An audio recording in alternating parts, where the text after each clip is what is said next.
आप सभी को मेरा प्यार भरा नमस्कार। पेडल अप के इस यूट्यूब चैनल पर आप सभी का स्वागत है। मैं उम्मीद करता हूं कि आप सभी की तैयारी बेहतर तरीके से चल रही होगी और आप सारी प्रैक्टिस वीडियो से प्रैक्टिस अपनी कंटिन्यू करे होंगे। इसके साथ ही आप अपने कॉन्सेप्ट को और बेहतर बना रहे होंगे। तो उसी कड़ी में आज की ये वीडियो, जैसा कि आप सभी को पता है कि हमारी ये वीडियो चंडीगढ़ पीआरटी जो एग्ज़ाम आने वाला है उसके टीचिंग एप्टीट्यूड वाले पार्ट प्लस आपका ईएमआरएस, उसमें भी टीचिंग एप्टीट्यूड वाला पार्ट आना है, तो उससे रिलेटेड है।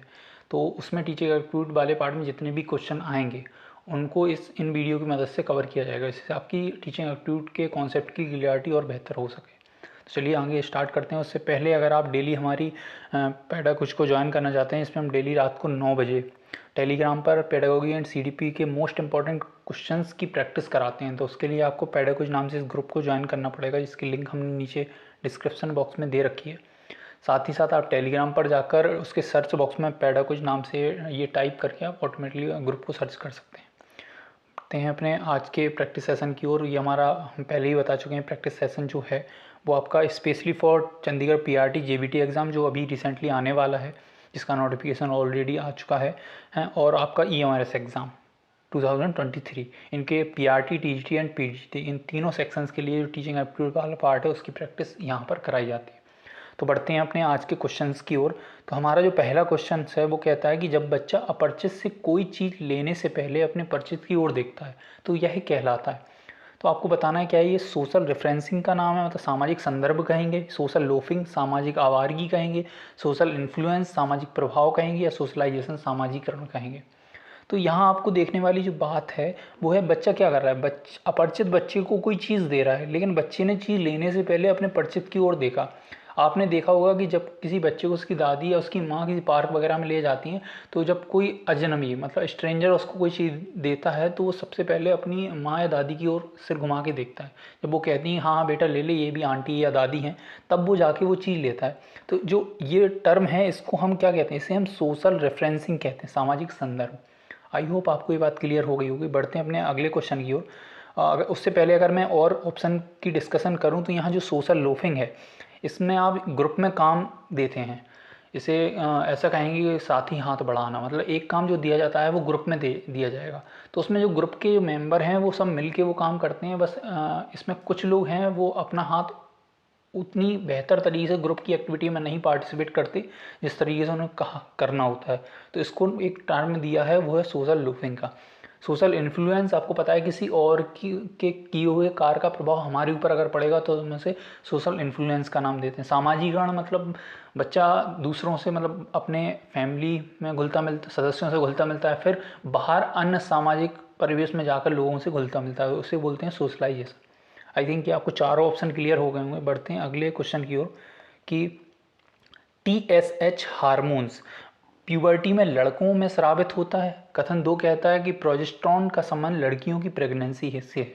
यहाँ अगर मैं आपने दोनों वर्ड नए सुने होंगे, सबसे पहले डिस्कस करते हैं TSH के बारे में। तो TSH जो है थायराइड स्टिमुलेटिंग हार्मोन्स को कहते हैं। इसका जो फुल फॉर्म है वो है थायराइड स्टिमुलेटिंग हार्मोन। ये मतलब प्यूबर्टी के दौरान लड़कों में स्रावित होता है। बात ये बिल्कुल सही है। अगर बात करें प्रोजेस्टेरॉन की तो ये बिल्कुल लड़कियों में जब प्यूबर्टी आना स्टार्ट होती है तो उस समय लड़कियों में रिलीज़ होता है। और ये किस चीज़ को मेंशन या डिनोट करता है, वो है लड़कियों की प्रेगनेंसी से रिलेटेड। तो यहाँ दोनों कथन अपने आप में सही हो जाते हैं, इसलिए आपका ऑप्शन नंबर 1 इज़ राइट, मतलब बोथ इज़ राइट। बढ़ते हैं अगले क्वेश्चन की ओर। अगला क्वेश्चन कहता है कि संवेगों का विकास हो जाता है। तो आपको बताना है संवेगों का मतलब इमोशंस का विकास बच्चे की किस अवस्था में हो जाता है। टाइम ऑफ बर्थ, जन्म के समय, इन्फेंसी, चाइल्डहुड या एडोलसेंस। तो हम सभी जानते हैं कि एकदम से जब बच्चे का जन्म होता है तो वहाँ संवेग बच्चे में नहीं आते हैं। बच्चे में संवेगों का विकास समय के साथ धीमे धीमे विकसित होता है। तो ये कब विकसित होता है, ये आपकी इन्फेंसी में आके विकसित हो जाता है। और इन्फेंसी जाते जाते संवेगात्मक रूप से बच्चा पूर्ण रूप से विकसित हो चुका होता है। ये भी आपको बात ध्यान रखनी है। चलते हैं अगले क्वेश्चन की ओर कि शास्त्रीय अनुबंध है, जिसको हम क्लासिकल कंडीशनिंग के नाम से जानते हैं, का शैक्षणिक आशय मतलब एजुकेशनल इम्प्लीकेशन है, बच्चे को सक्रिय रूप से भागीदार करने में के काम आता है, यह बच्चों में आदत निर्माण के काम आता है, टीचर और बच्चे में आपसी संबंध निर्माण के काम आता है, या कोई नहीं। तो सबसे पहले अगर हम क्लासिकल कंडीशन के ही बारे में डिस्कस कर लें तो इसको जो देने वाले थे वो थे आपके पेवलव। ठीक है, आपको ध्यान होगा कि पेवलोव ने कुत्ते पर अपना प्रयोग किया था, है ना। तो ये क्लासिकल कंडीशन किसने दी थी, वो थी पेवलोव ने। तो इनने देखा था कि कुत्ता है तो उसको क्या है, मीट पाउडर दिखाने के साथ साथ ये बैल भी दिखा रहे थे। तो इन्हें मीट पाउडर और बैल का रिलेशन कुत्ते की लाड़ से कहीं ना कहीं कनेक्ट कर दिया, है ना, जिससे कुत्ते में आदत का निर्माण हो गया कि घंटी बजते ही उसके मुंह से लार आनी शुरू हो जाती है। तो क्लासिकल कंडीशन का जो मेन एजुकेशनल इम्प्लीकेशन है वो आपका क्या है, आदत निर्माण। मतलब ये बच्चों में आदत निर्माण के काम आता है। आई थिंक आपने क्लासिकल कंडीशन के बारे में पढ़ा होगा, तो आप इससे रिलेट कर सकते हैं। बढ़ते अपने अगले क्वेश्चन की ओर कि जब बच्चा रात को अपने घर सो रहा होता है, ठीक, और रात को अचानक 12 बजे कोई उसका दरवाज़ा खटखटाता है, तो वह सोचता है कि आखिर कौन हो सकता है। यह सोचने के बाद वो अनुक्रिया करता है। जैसे मान के चलो आपकी रात को आपके घर पे कोई आता है, तो सबसे पहले आप एकदम से चौंक जाते हैं कि हाँ टाइम देखते हैं कि हाँ 12 बज गए, इस समय कौन आ सकता है ना। उसके बाद आप हर पॉसिबल एक्शन लेते हैं, जैसे खिड़की से झांक के देखना कि कौन आया है, या होल जो अपना की होल उसमें होता है डोर में, उससे झांक के देखना कि बाहर कौन है। फिर जब आप तसल्ली कर लेते हैं कि आपके परिचित व्यक्ति ही बाहर खड़े हैं, तब जाके आप गेट खोलते हैं। तो ये किस तरह का व्यवहार है, इसको आप कहेंगे ऐच्छिक व्यवहार, क्योंकि आप जो भी चीज़ कर रहे हैं वो अपनी इच्छा से कर रहे हैं। ऐसा नहीं है किसी ने कुंडी खटखटाई अचानक से आपने गेट खोल दिया, ठीक है। ये अगर व्यवहार बताएं तो ये अनैच्छिक व्यवहार होगा। आई थिंक आपको क्लियरिटी हो गई होगी ऐच्छिक और अनैच्छिक व्यवहार में। पढ़ते हैं अगले क्वेश्चन की ओर कि जब अध्येता मतलब लर्नर का खुद पर नियंत्रण नहीं होता, उसका दिखाया गया उद्दीपक ही उसकी अनुक्रिया को निश्चित करता है। बताएं यह किस प्रकार का व्यवहार है, क्या एलिसिटेड बिहेवियर है या एमिटेड बिहेवियर है। तो सबसे पहले अगर बात करें कि ये एलिसिटेड और एमिटेड बिहेवियर हैं क्या, तो ये स्किनर के द्वारा दिए गए थे। तो स्किनर ने अपने थ्योरी में दो तरीके के व्यवहारों के बारे में बात करी, एक तो एलिसिटेड, एक एमिटेड। अब एलिसिटेड की अगर बात करें तो यहाँ क्या होता है, जो अनुक्रिया होती है वो उद्दीपक के देखते ही तुरंत अपने आप हो जाती है, इस पर आपका ज़्यादा नियंत्रण नहीं होता। जैसे अगर आपको किसी ने ऐसा होता नहीं है कि किसी को अगर छिपकली से डर लगता हो और अचानक उसके सामने कोई प्लास्टिक की छिपकली ऊपर फेंक दे, तो वो अचानक से डर जाएगा। वो ये दिमाग लगाएगा नहीं कि अगला बंदा छिपकली पकड़ के उसकी ओर फेंक भी सकता है।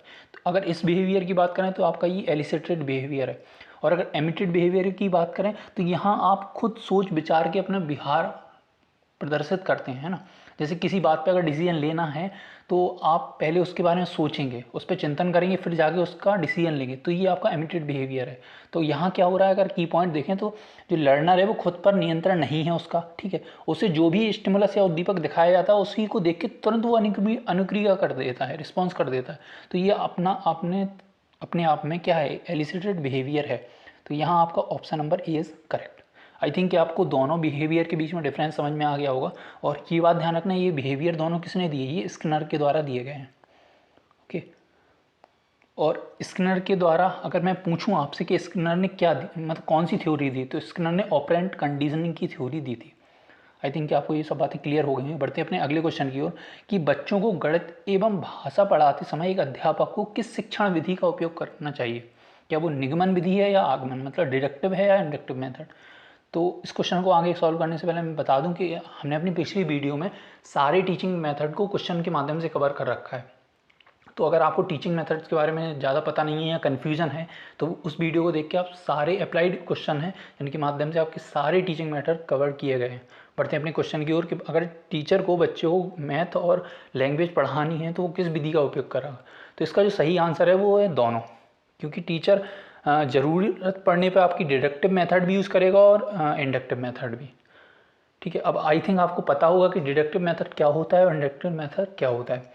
अगर मैं थोड़ा शॉर्ट टर्म में इसका बात करूं तो यहाँ इंडक्टिव मेथड मतलब निगमन में नहीं दिख रहा है तो ये नियम से एग्जाम्पल की ओर है, ठीक है। और अगर आगमन विधि की बात करूं तो इसे एग्जाम्पल से रूल की ओर जाता है। तो ये का थोड़ा सा मैंने रिवाइज करा दिया। बढ़ते हैं अगले क्वेश्चन की ओर कि आपकी कक्षा में एक उत्पाती बालक है, उससे निपटने अर्थात सबक सिखाने के लिए एक शिक्षक को क्या करना चाहिए। क्या उसे लाइब्रेरी में शांति पाठ के लिए भेज देना चाहिए, क्या उसकी सीट बदल देनी चाहिए, या उसकी क्लास का जो सेक्शन है उसे बदल देना चाहिए, या उसके स्कूल में बाद में रोकना चाहिए। तो यहाँ हो सकता है आपके और मेरे जो आंसर्स हैं उसमें डिफरेंस हो, और आप 2 मिनट के लिए वीडियो 2 सेकंड के लिए वीडियो पॉज करके भी अपना आंसर दे सकते हैं। तो मेरा जो आंसर है वो है उसको स्कूल के बाद में रोकना। अभी हम नंबर 1 बाई 1 करके सारे आंसर डिस्कस कर लेते हैं तो आपको क्लियर हो जाएगा कि ये ऑप्शन क्यों सही है, है ना। अब देखना कि बच्चा क्या उत्पाती वाला है और उसे लाइब्रेरी में अगर हम भेज देंगे, पहले तो वो पहले ही उत्पाती है, लाइब्रेरी का माहौल और वो ज़्यादा ख़राब कर देगा। तो शांति पाठ अगर उसे सीखना होगा तो क्लास ही में सीख लेगा, है ना। तो उसे लाइब्रेरी में भेजने का कोई मोटिव बनता नहीं है। उसकी सीट बदलना में भी शायद बहुत से लोग इस बात को टिक कर रहे होंगे कि उसकी सीट बदल देंगे। तो यहाँ देखने वाली ये बात है कि वो जो बच्चा उत्पाती है वो किसी खास बच्चे के साथ मिलकर उधम नहीं कर रहा जिससे आप उसकी सीट बदल दें। वो सभी बच्चों के साथ वैसी ही प्रवृत्ति अपना रहा है उत्पाती की। तो आप सीट भी बदल देंगे, वो किसी और बच्चे के साथ शैतानी करना शुरू कर देगा, है ना। तो ये भी इसका आंसर नहीं बन सकता। क्लास का सेक्शन चेंज, जब इस क्लास में अगर वो उधम कर रहा है तो ऐसा थोड़ी है कि क्लास बदलने से उसका उधम करना बंद हो जाएगा, तो तब भी उधम करेगा। स्कूल के बाद रोकने का क्या मोटिव है, क्योंकि वो जो उधम कर रहा है वो बच्चों की उपस्थिति की वजह से कर रहा है ना। जब बच्चे क्लास से ही चले जाएंगे छुट्टी होने पर, तो अब क्लास में कोई बचा नहीं है, तो अब अकेला अगर वो बचा है तो उसके दिमाग में चलेगा कि मुझे अगर टीचर ने रोका है तो क्यों रोका है, वजह क्या है उसकी। तो वो खुद के किए हुए काम पर चिंतन स्टार्ट कर देगा और अगली बार उसके बिहेवियर में निश्चित तौर पर कोई ना कोई परिवर्तन आपको देखने को मिलेगा। तो इसलिए ये ऑप्शन सही है। आई होप कि आपको इस बिल्कुल ऑप्शन का चुनाव हमने क्यों किया उसकी एकदम से क्लियरिटी हो गई होगी। तो हम अपने अगले क्वेश्चन की ओर बढ़ते हैं। अगला क्वेश्चन है, एक सेल्समैन को हर 5 प्रोडक्ट बेचने पर 2 प्रोडक्ट के बराबर कमीशन मिलता है। तो आपको बताना है ये किस प्रकार का रीइंफोर्समेंट है, क्या वो फिक्स्ड टाइम है, फिक्स्ड रेशियो है। अगर हम सबसे पहले बात करें तो रीइंफोर्समेंट की अनुसूची के अंतर्गत इनको बांटा गया है। तो इनके में 4 आपके प्रकार हैं। जो आपके पुनर्बलन है उनको 4 हिस्सों में बांटा गया है। 2 आपके एक होंगे फिक्स्ड टाइम हो गया, दूसरा आपका है वेरिएबल टाइम, ठीक है, और तीसरा आपका अगर फिक्स्ड रेशियो हो गया तो चौथा है आपका वेरिएबल रेशियो। आई होप कि आपको इतनी बात समझ में आ गई होगी। ठीक है, अब बढ़ते हैं। आपका क्वेश्चन कहता है कि 5 प्रोडक्ट उसने बेचने हैं, उसको 2 प्रोडक्ट के बराबर कमीशन मिल रहा है। तो यहाँ कहीं ना कहीं 5:2 का अनुपात ही बन रहा है। तो ये जो सही आंसर होगा वह है आपका ऑप्शन नंबर बी। अब यहाँ में भी फिक्स्ड टाइम क्यों नहीं हो सकता, क्योंकि यहाँ कहीं भी क्वेश्चन में इस बात को मेंशन नहीं किया गया कि उसे हर 30 मिनट या हर 1 दिन या हर 2 दिन के बाद एक प्रॉपर कमीशन मिल रहा है। अगर इस चीज़ को मेंशन किया गया होता कि हर 2 घंटे के बाद उसने जितने प्रोडक्ट बेचे हैं फिर जाके उसे कमीशन मिलता है, तो जाकर आपका फिक्स्ड टाइम हो सकता था। आई होप कि आपको ये बात समझ में आ गई होगी। बढ़ते हैं अगले क्वेश्चन की ओर कि पिछले कुछ दशकों में छात्रों का बुद्धि कर्व में औसत रूप से वृद्धि देखने को मिली है। यह क्या कहलाता है, क्या यह हेरिडिटी इफेक्ट है, इंटेलिजेंस इफेक्ट है, फ्लाइन इफेक्ट है, एनवायरनमेंट इफेक्ट है। तो जो बुद्धि वक्र में आपने अगर पढ़ा होगा तो बुद्धि वक्र एक इस तरीके से बना होता है। तो इसमें क्या है कि आपका समय के साथ जैसे जैसे टेक्नोलॉजी का विकास हो रहा है तो बुद्धि वर्ग कहीं ना कहीं आपके राइट साइड शिफ्ट हो रहा है। तो इस इफेक्ट को एक फ्लाइन नाम के साइकोलॉजिस्ट थे, उनने इस पे अपना थ्योरी दी थी, तो इसको कहते हैं फ्लाइन इफेक्ट। ठीक है, आप इसके बारे में मे बी और भी पढ़ सकते हैं थ्रू गूगल। बढ़ते हैं अपने अगले क्वेश्चन की ओर कि एक बच्चा क्रिकेट को सीखने के लिए बड़ी कड़ी मेहनत करता है क्योंकि उसी के मोहल्ले का एक बालक आज देश के लिए खेलता है जिसकी सब तारीफ करते हैं। बताएं किस प्रकार का पुनर्बलन या रीइंफोर्समेंट है। तो यहाँ देखना है कि बच्चा क्यों सीख रहा है कोई चीज़। कहीं ना कहीं उसने दूसरे की अचीवमेंट को देखा है कि वो इसलिए क्रिकेट सीखने में इतनी कड़ी मेहनत कर रहा है क्योंकि उसी के मोहल्ले का जो बच्चा है वो आज देश के लिए खेल रहा है और उसे सब नेम और फेम मिल रहा है, मतलब सभी की तारीफ मिली है, उसे सब जानते हैं। इस चीज़ को देखकर उसे कहीं ना कहीं रीइंफोर्समेंट मतलब पुनर्बलन मिल रहा है। तो ये किस तरीके का पुनर्बलन है, तो ये इनडायरेक्ट है। क्यों, क्योंकि उसके स्वयं ये अंदर से इच्छा थी नहीं, उसे ये चीज़ देखने के बाद उसके अंदर ये इच्छा का मतलब उत्पन्न हुई कहीं ना कहीं। तो इसे हम इनडायरेक्ट क्या कहेंगे, इनडायरेक्ट पुनर्बलन मतलब इनडायरेक्ट रीइंफोर्समेंट। अगर इसी को हम दूसरा नाम दें तो इसे विकेरियस रीइंफोर्समेंट के नाम से जाना जाता है। ठीक है, अब विकेरियस रीइंफोर्समेंट की बात करें तो विकेरियस रीइंफोर्समेंट को आपका किसने दिया, तो ये आपका अल्बर्ट बंडूरा ने दिया था इस चीज़ को। ये आपको बात ध्यान रखनी है। बढ़ते हैं अपने अगले क्वेश्चन की ओर कि जन्म के अगर हम और ऑप्शनों को यहाँ डिस्कस करें तो डायरेक्ट रीइंफोर्समेंट क्या होता है, जो आपको सीधे तौर पर आपके अंदर से निकले, है ना, कि नहीं मुझे तो जॉब चाहिए है। क्यों, क्योंकि मुझे अपनी जो बेसिक नीड्स हैं उनको पूरा करना है, अपनी लाइफ को एक एज अ सिक्योरिटी फील करना है। तो ये आपका डायरेक्ट हो गया। पार्शियल मतलब आप थोड़े थोड़े समय के लिए बच्चों को रीइंफोर्समेंट देते हैं, थोड़े थोड़े समय में, जैसे बच्चे ने कुछ अच्छा कर लिया उसे थोड़ा सा रिइंफोर्समेंट दे दिया, वो और बेहतर करने के लिए एक्साइटेड हो गया। कंटिन्यूस आप बराबर उसे रिइंफोर्समेंट देते चले जा रहे हैं, तो ये तो वैसे भी अपने आप में एक निगेटिव बात होती है कि आपको कभी भी कंटिन्यूस रिइंफोर्समेंट बच्चों को देना ही नहीं है। अगर सबसे बेस्ट रिइंफोर्समेंट की बात करी जाए तो वो आपका पार्शियल होता है। ये बात भी ध्यान रखिए कि अगर क्वेश्चन में आ जाए कि बताइए सबसे बेहतर या सबसे बेस्ट रिइंफोर्समेंट कौन सा है, डायरेक्ट, इनडायरेक्ट, पार्शियल या कंटिन्यूस, तो आपको टिक किस पे करना है, पार्शियल पे। बढ़ते अपने अगले क्वेश्चन की ओर कि जन्म के समय बच्चा होता है सामाजिक होता है, सोशल, असामाजिक या गैर सामाजिक या नैतिक। तो जब बच्चा जन्म लेता है तो आपको एक बात ध्यान रखनी है कि जब बच्चा जन्म लेता है तो ना तो वो सामाजिक होता है ना असामाजिक, तो यहाँ जो वर्ड आएगा वो है गैर सामाजिक। आई होप कि ये बात आपको पहले ही पता होगी और सभी ने इसका सही आंसर टिक करा होगा। बढ़ते हैं अपने अगले क्वेश्चन की ओर कि पुनर्वर्गण अनुसूची का सबसे अच्छा प्रकार कौन सा है। अभी मैंने अपने पिछले क्वेश्चन में आपको पुनर्वर्गण अनुसूची के प्रकार बताए थे, तो ये 4 प्रकार हैं। कौन सा, fixed time, variable time, fixed ratio और वेरिएबल रेशियो। अब अगर हम बात करते हैं कि इनमें सबसे अच्छा किसे माने हम, तो आपको ये देखना पड़ेगा कि किसको क्या कहते हैं। तो अगर मैं बात करूं कि आपका वेरिएबल टाइम, सबसे पहले इसको हम अगर देख लेते हैं तो इसमें क्या है कि यदि आप किसी सप्ताह में कोई एक दिन आपका, जैसे अगर मैं कहूं कि आपका एक हफ्ते में आप किसी भी दिन छुट्टी ले सकते हैं, अब वो दिन फिक्स नहीं है, जब आपकी मर्जी करे तब आप छुट्टी ले सकते हैं, तो ये आपका वेरिएबल टाइम में आएगा। अगर हम वेरिएबल रेशियो की बात करें तो इस वेरिएबल रेशियो से कहीं ना कहीं आपके जो रिस्पॉन्स है वो घटने की संभावना कम हो जाती है। ठीक है, तो इसको हम क्या कहते हैं, वेरिएबल रेशियो। अगर हम बात करें फिक्स्ड टाइम की, तो मैंने कहा कि आपको, हाँ मतलब हफ्ते के मंडे टू मंडे आपको छुट्टी निश्चित मिलेगी, या हफ्ते में आपको संडे टू संडे छुट्टी जरूर मिलेगी, तो ये आपको फिक्स्ड टाइम हो गया।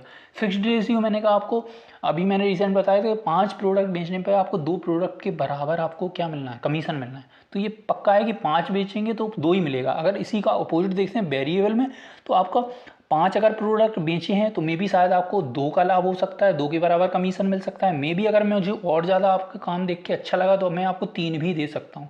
तो यहाँ आपका जो रेशियो है वो फिक्स नहीं है ना। जैसे आपने देखा होगा कि सीजनल में किसी किसी शॉप पे बहुत ज़्यादा बिक्री हो जाती है और नॉन सीजन पे उसकी बिक्री बिल्कुल भी नहीं होती। तो ये इसे अगर कहें किस तरीके का है, तो ये आपका वेरिएबल रेशियो है, क्योंकि यहाँ रेशियो जो है फिक्स नहीं है, वो बहुत ज़्यादा बढ़ सकता है, बहुत ज़्यादा कम भी हो सकता है। और अनुसूची में सबसे बेहतर इसी को माना गया है, वेरिएबल रेशियो को। बस यहाँ ये है कि बच्चे को आपकी रेशियो के बारे में पता नहीं चले कि आप किस रेशियो में उसे रिइंफोर्समेंट देते हैं। बढ़ते हैं अपने अगले क्वेश्चन की ओर कि कौन सा ऑब्जर्वेशन लर्निंग का चरण नहीं है। तो आपको यहाँ बताना ये है कि ऑब्जर्वेशन लर्निंग का इनमें से कौन सा चरण नहीं माना गया है। तो ऑब्जर्वेशन लर्निंग के बताएं कितने चरण हैं, तो ये हैं 4। ये बात भी आपको ध्यान रखनी है। अब इनमें से कौन सा चरण नहीं है, तो क्या वो रेनफोर्समेंट, पुनर्वरण है, अटेंशन ध्यान है, मेमोरी मतलब आपका याद करने की वो है, मैच्योरिटी मतलब आपका परिपक्वता है। तो यहाँ जो ऑब्जर्वेशन लर्निंग का पार्ट नहीं है वो आपका है मैच्योरिटी। बाकी ये 3 आपके ऑब्जर्वेशन लर्निंग के पार्ट हैं। अगर चौथा बात करें तो आपका रिटेंशन, अगर मैच्योरिटी की जगह कौन है तो वो है रिटेंशन। ये बात भी आपको ध्यान रखनी है। तो ये आपके ऑब्जर्वेशन लर्निंग के चरण, स्टेप्स हो गए। आई होप कि ये बात आप नोट कर लेंगे और बाकी जो भी जानकारी दी गई है वो आप प्रॉपर तरीके से नोट्स बना रहे होंगे। तो बढ़ते हैं अगले क्वेश्चन की, कि theory of reinforcement is given by, मतलब पुनर्वलन का सिद्धांत किसके द्वारा दिया गया, स्किनर के द्वारा, हल के द्वारा, थॉर्नडाइक के द्वारा, पेवलॉव के द्वारा। तो आपको बताना है किसने दिया। 2 सेकंड का आप पॉज ले सकते हैं, अपना आंसर खुद दीजिए। तो इसका जो सही आंसर है वो है CS हल। अब यहाँ थोड़ा सा मेरी और आपके आंसर में कॉन्फ्लिक्ट हो सकता है आप लोग स्किनर को मान रहे हो। तो यहाँ आपको एक बात ध्यान से सुननी है कि स्किनर ने रीइंफोर्समेंट टर्म यूज़ करी है अपने सिद्धांत में, और उनके सिद्धांत का नाम क्या था, उनके सिद्धांत का नाम था, अभी मैंने रिसेंटली आपको बताया था, ऑपरेंट कंडीशन, है ना। तो उनका थ्योरी ऑफ रेनफोर्समेंट कभी था ही नहीं, बस उनने रेनफोर्समेंट टर्म को अपने सिद्धांत में यूज़ करा था। अगर पूछा जाए थ्योरी और रेनफोर्समेंट कितने दिया, तो वो है CS हल। ये दोनों बात अलग है। लेकिन अगर ऑप्शन में मैं CS हल को हटा दूँ तब आप स्किनर पे ही टिक लगाएंगे। ये बात आपको ध्यान रखनी है। आई होप कि आपको क्लियर हो गया होगा। और अभी मैंने बात करी थी पेवलॉव ने क्या दिया, तो पेवलॉव ने आपका क्लासिकल कंडीशन के बारे में बताया, और आपके थॉर्नडाइक ने के ट्रायल एंड एरर का दिया था। ठीक है, उसके बाद आपके लॉज दिए थे उनने, प्राथमिक एंड सेकेंडरी करके। तो ये बात आपको ध्यान रखनी है। तो ये थे आज के हमारे क्वेश्चन। आई होप कि आपको ये सारे क्वेश्चन बहुत ही अच्छे लगे होंगे और साथ ही एक्सप्लेनेशन जो भी दिया है उससे आपको कॉन्सेप्ट की क्लियरिटी और बेहतर तरीके से हुई होगी। उसके साथ ही अगर आप हमारे बाकी प्लेलिस्ट को चेक करेंगे तो हमने DSSB PRT की भी क्वेश्चनों की प्रैक्टिस करा रहे हैं। साथ ही साथ चंडीगढ़ PRT के जो प्रीवियस ईयर क्वेश्चन पेपर हैं उनकी भी हमने एक रिव्यू के तौर पे आपको प्रैक्टिस कराई है, जिससे आपको एक आइडिया लग जाए कि अभी तक चंडीगढ़ PRT में कैसे क्वेश्चन पूछे गए हैं टीचिंग एप्टीट्यूड वाले पार्ट से। इसके साथ ही जो प्रीवियस चाहे आपका NBS हो, EMRS हो या KBS हो, DSSB हो, जिसमें टीचिंग एप्टीट्यूड वाला पार्ट आता है, उसमें जितने भी क्वेश्चन कराए गए हैं अभी तक या उनसे रिलेटेड जो भी इंपॉर्टेंट क्वेश्चन हैं टीचिंग एप्टीट्यूड की सम कॉन्सेप्ट को और डेवलप करने के लिए, उनकी भी एक प्लेलिस्ट है। इस पर हम टीचिंग एप्टीट्यूड वाले पार्ट के PYQ क्वेश्चन प्रैक्टिस करा रहे हैं, तो इन सबको भी आप एक्सप्लोर कर सकते हैं। इसके साथ ही आप हमारे मैंने आपको पैडा कुछ के बारे में बता ही दिया कि हम टेलीग्राम पर डेली रात को 9 बजे आपकी कुछ कंडक्ट कराते हैं Monday to Saturday. I hope कि वो ग्रुप भी आप ज्वाइन करेंगे, जिससे आपकी कॉन्सेप्ट की समझ और ज़्यादा डेवलप हो। मैं तो यही मानता हूँ कि आपको प्रैक्टिस करने के लिए जितना ज़्यादा मौका मिले आप उतनी ज़्यादा प्रैक्टिस करिए, है ना, क्योंकि कॉन्सेप्ट आपको 20% पार्ट दे देंगे, बट अगर आपको उसको उस कॉन्सेप्ट को शार्पन करना है और बेहतर करना है तो आपको प्रैक्टिस ही करनी पड़ेगी, उसका कोई सब्स्टिट्यूट है ही नहीं। आई होप कि आपको ये बातें समझ में आई हुई। तो इसी के साथ हम अपनी अगली और बेहतरीन प्रैक्टिस वीडियो आपके साथ शेयर करेंगे। आई होप कि हमारा ये प्रयास आपको अच्छा लग रहा होगा, आप भी अपने एंड से उतना ही एफर्ट डाल रहे होंगे। तो मिलते हैं अगली वीडियो में, तब तक के लिए टेक केयर, बाय बाय।